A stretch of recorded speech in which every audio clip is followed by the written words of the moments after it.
Hello guys, के छ तपाईँहरूको खबर? सो अहिले चाहिँ विवेकले बोलाएको र हामी अर्जेन्ट सङ्गमा जान लाग्यो। सो केटालाई भेट्न अब हेरौँ है त।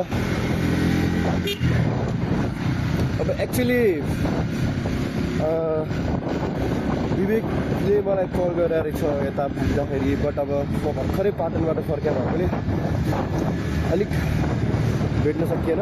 बट ठिक छ, अब केटो चाङ्गुमा एक्लै छ अरे, जाने यसो भेटघाट गरेर एक दुई कप चिया खाइदिउँ होइन। केटाहरू भेट्नुपर्छ क्या। अब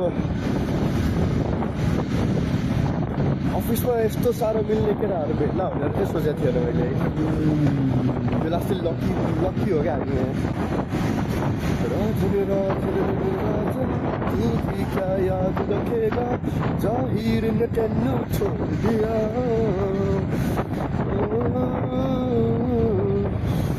रेकर्डिङ चाहिँ कस्तो भयो तर 3 कति भयो 5:16 भयो होइन।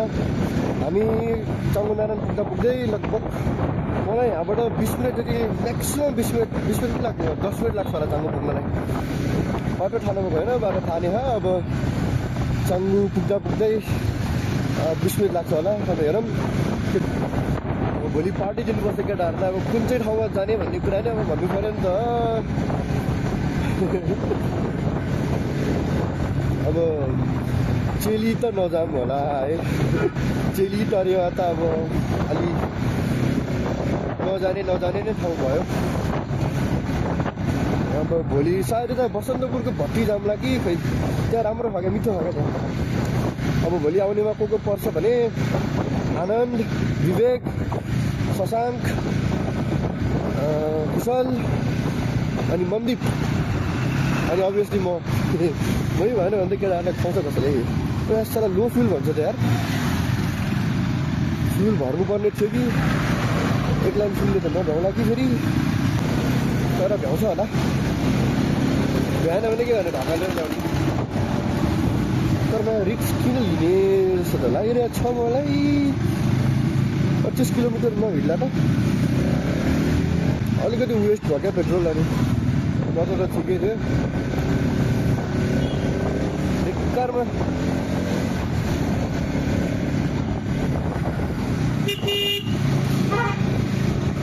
यहाँ हेलमेट्स त्यो छ नि, हेलमेट्स नेपाल भन्ने के भन्ने, अब हेलमेट्स नेपाल त होइन, भक्तपुर हेलमेट भन्ने खाले। अब भक्तपुर हेलमेट्समा चाहिँ लाइक अब के भन्ने खतरा हेलमेट्सहरू पाउँछ। लाइक अब Bhaktapur helmet Riders choice Bhaktapur हो कि त्यस्तै के छ होइन। मैले यहाँनिरबाट गोप्रो के भन्छ यो यसको सामानहरू लिएको छु क्या, भ्लग गर्ने सामानहरू। भक्तपुरमा भ्लग गर्ने सामान लिने बेस्ट पसल भनेको चाहिँ एउटा ज्योति इन्टरप्राइजेस हो होइन। अनि अर्को भनेको चाहिँ राइडर्स चोइस भक्तपुर नै हो। अनि त्यहाँ बिचमा के भन्छ ठिमीदेखि यतासम्ममा 2-4वटा सप्सहरू छ क्या, माल सप्सहरू। प्रपर बाइकको मात्रै इक्विपमेन्ट्सहरू बेच्छ यिनीहरूले चाहिँ। प्लस अब केटाहरू अब आजभोलि खासै भेट्न नि भेटिँदैन क्या। अब पहिला हप्ताको एकचोटि भेटिन्थ्यो। अब केटाहरू पनि अब अलि सबै आफ्नो बाटोतिर लाग्यौँ क्या। अब डेस्टिनी भनौँ न, त्यस्तै हो। अब पहिला भए त हप्ताको एकचोटि पाटन, हप्ताको एकचोटि जस्तै पाटन जान्थ्यौँ हामी। बिस्तारै कम भयो पनि। अब अस्ति ग्रुपमा शशाङ्कले भेटिदिउँ न त दाइ भन्दै थियो सबलाई। विवेकले भ्याएन त्यो दिन। अब यसो हो क्या भेट्नलाई। अब आनन्द फेरि उहाँ कलङ्की छ होइन, अनि पछि उसलाई अलि आउनु गाह्रै पर्छ क्या। अब बाँकी हामी त अब म भक्तपुर भइहाल्यो, विवेक यता चाबेलतिर, कुशल पनि यता भक्तपुरै भनौँ न।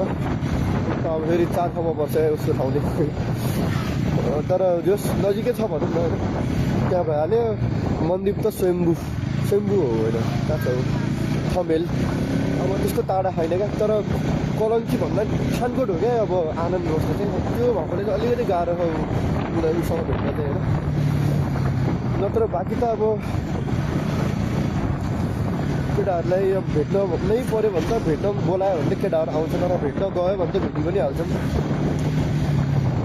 शनिबार हो एक दिन होइन, सबसँग यसो चिल गरेर रमाइलो गरेर भेट्ने भनेको हाम्रो अफिस अब एक्चुअली हप्ताको 2 दिन बिदा हुन्छ क्या आइटी फिल्डमा चाहिँ नेपाली कम्पनी होइन भने चाहिँ नेपाली कम्पनीमा कहाँ बिदा हुनु यार हप्ताको 2 दिन त्यो पनि 1 दिन दिनलाई मुस्किल छ जिन्दगी लास तनाव गरेर छ नि यार प्रेसर यहाँबाट प्रेसर त्यहाँबाट प्रेसर हिजो यहाँ आएको पनि हिजो पनि आएको थिएँ म यता हिजो बहिनीसँग आएको थिएँ यो बाटो हिजो बिचरी गयो होला हामी होइन चाङ्गुनारायण पुग्यौँ अनि पछि फर्केको यहाँ यता लगभग डेकोजा पुग्न लागिसकेपछि दाइ ब्याग नै छुट्यो भन्छ यार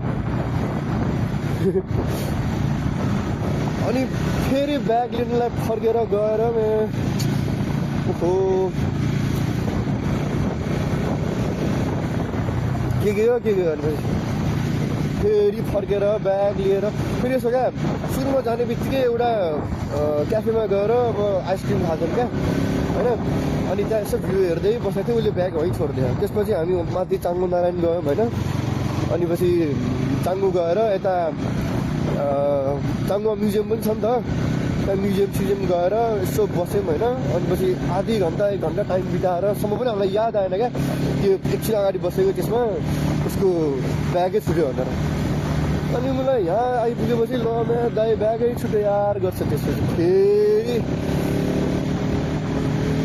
ब्याग लिन गएर हैरान पारेर तर ठिक छ अब जान गरे होइन केही भनिनँ मैले के भनेर पनि के मिल्थ्यो र होइन तै पनि केही भनिनँ मैले ल ठिक छ केही भएन भन्दै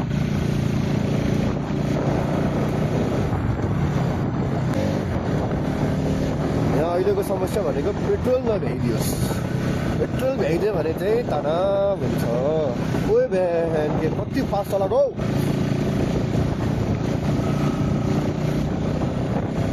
हाई गियर लो आरपीएम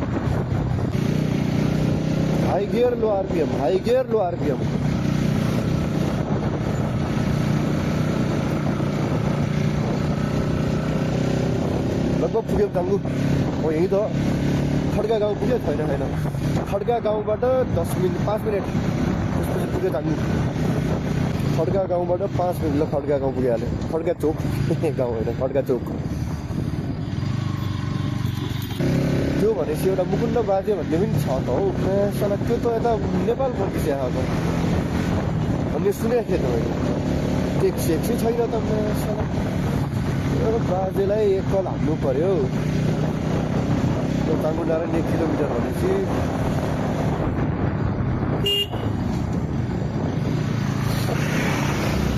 साँगुरो बाटो छ यार साँगुरो बाटो भने चिसो कस्तो यार ग्लोभ्स नै छैन मसँग हतारमा निस्किहालेँ ग्लोभ्स सप नलाइकन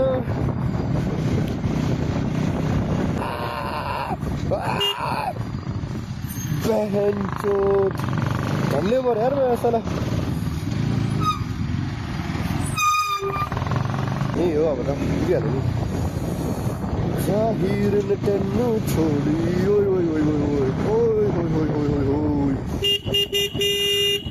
यहाँ नि गाडी आउँछ ठुल्ठुलो मतलब अब 1 घन्टाको एउटा जान्छ जस्तो लाग्यो तै पनि जान्छ गाडी त अनि मैले टाइम अलि यसो हर्न बजाएर गएन भने त ल हिरोको बाइक यहाँ रहेछ मैले देख्छु यहाँ त्यही छ हाम्रो हिरो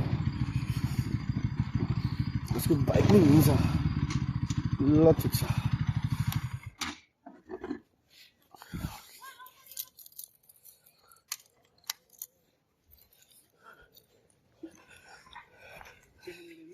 खाने हो नि के छ हेर एउटा मात्रै भइरहेको